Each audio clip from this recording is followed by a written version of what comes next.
I wrote the first book when I was pregnant. Actually, I started it when I was pregnant with my first daughter and then continued with my second daughter. So it was that time when we really are nurturing our children and have so many hopes and excitement and apprehension about them and what it's going to be like to be a mother. So what I do is share a lot of stories. In the choices section is choices about how we as parents will serve them, and also then nurturing our children to be empowered to make choices in their life.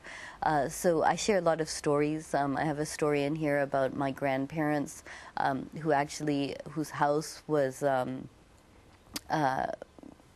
criminals came and they actually bound my grandparents, and it was a very scary story. But in that story, my grandmother, who is the most compassionate woman on the planet, I think, blessed these boys, and again saw that they were hurting and, wanted to make sure that their families were taken care of. And these guys who came to steal from my grandparents ended up, still taking the money and all that, but at the same time, literally touching my grandparents' feet.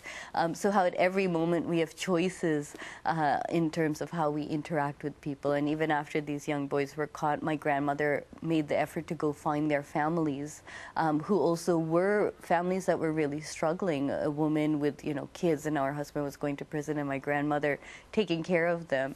And so in the book in general, I share a lot of stories like that in my family have taught us all lessons about compassion and giving, and just about the greater humanity in all of us.